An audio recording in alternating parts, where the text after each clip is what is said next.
من أكتر الآيات اللي هتريح بالك وتصفي ذهنك وتخليك كده عايش في سلام وهدوء وانت مطمن. وما كان ربك نسيا. الجملة معناها حلو قوي، يخليك كده تبقى مطمن. فعلا أنا حقي مش ضايع. لو انت تعرضت لظلم أو أذى نفسي من أي حد وشايف إن حقك ضاع والدنيا اسودت في عينيك، فاهدى خالص كده وما تقلقش، لأن حقك ما ضاعش. تخيل إن الأيام ممكن تمر وانت تنسى حقك، لكن ربنا عمره ما هينساه، والحق بيرجع لأصحابه مهما طال الزمن. ربنا ممكن يمهل الناس علشان يراجعوا نفسهم تاني، واللي غلط غلطة يصححها ويرجع نفسه، لكن ده لو ما حصلش وهنا القدر بيتدخل علشان يرجع الحق لأصحابه بكل عدل.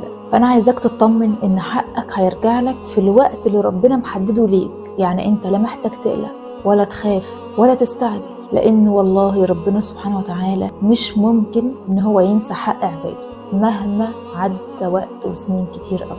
وما كان ربك نسيا، حطها دايما قدام عينيك كده لو اتعرضت لظلم وأذى نفسي. وبس كده، سلام. من أكتر الآيات اللي هتريح بالك وتصفي ذهنك وتخليك كده عايش في سلام وهدوء وانت مطمن.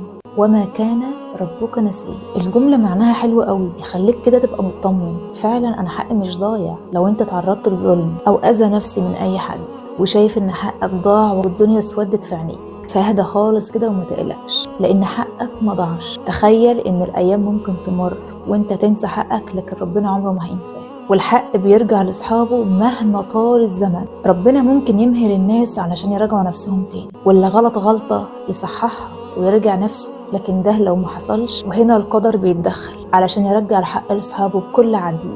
فأنا عايزاك تطمن إن حقك هيرجع لك في الوقت اللي ربنا محدده ليك. يعني أنت لا محتاج تقلق ولا تخاف ولا تستعجل، لأن والله ربنا سبحانه وتعالى مش ممكن إن هو ينسى حق عباده مهما عدى وقت وسنين كتير قوي.